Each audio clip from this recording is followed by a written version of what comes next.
În ultimul timp tot mai des sunt telefonat de persoane necunoscute cu diferite întrebări. Eu răspund la tăți, care pot ajuta, care nu. Pac, mă trezesc cam zilele astea cu un sunet de la o persoană așa mai îndrăzneață, mai una alta.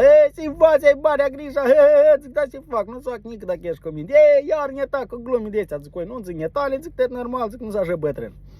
Că nu, că eu cu alți copii, zic, care-i treaba, hai povestești, că am de lucru. Că m-am îndrăgostit, mușul la dânsul, zic, condoleanță, și poți să fac. Iar ne atacă glumii de astea. Zic, care-i treaba, spune odată că chiar am de lucru. Apoi vreau să mă însor. Zic, și e greșit în fața lui Domnului de vreți să însori așa tânără strâjioasă. Și ala iară, ia ca cu glumii de astea și de tare îmi place, din etaliu în alta. Zic, care-i treaba, spune odată că mă grăghesc. Vreau să te văd eu nănășor. Eu sros mână, zic, da, eu și-am greșit. Nu, că nu-mi place din etale, că ești om, ia ca așa oameni de ăștia să am lângă mine. Nu, l-am zis, zic, dar de care nănaș vrei? Nănași de ăștia moderni care au venit la nuntă, au pus banul și au plecat. Și mai mult de dânsul nu mai vezi. Ori de ăștia cum erau odată, cu ajutor, cu stimă, cu respect, cu pătură de mâini, cu linsătură de cioare, pe ei cum erau odată, cu ajutor, cu stimă și respect, cu una alta, să ne ajutăm reciproc, să facem tot și ghine. Zic, dacă tu vrei așa, zic, da, vai facem, zic, eu sunt deschis la orice.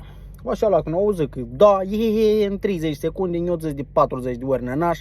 Pe nănășica au ridicat-o în cer de 14 ori, o dat-o jos, iar o ridicat-o, o spălat-o, o ghilosit-o, tot normal, mă ros urechile, ferească Dumnezeu, zic, cum să-l pocnesc? Zic, bun, eu, dar vai, zic, hai că ne auzim o leac mai încolo.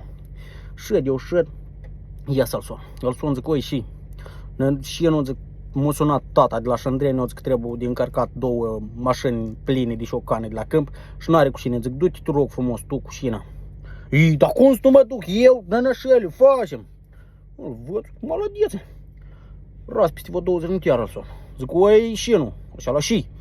Zic, caroce, nici pe poemene să nu-ți faci ziua, zic că tata trebuie să culeagă și poama, zic, așa e poama mea, am 5 hectare pe acolo și trebuie să o culegem tătă.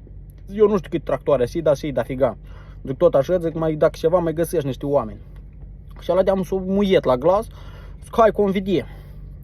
Pe asta șed, eu șed, zic, mai trebuie ceva. Zic, caroci, ce nu eu vreau să vin acasă, dar zic, vreau să-mi fac întâi remont în apartament.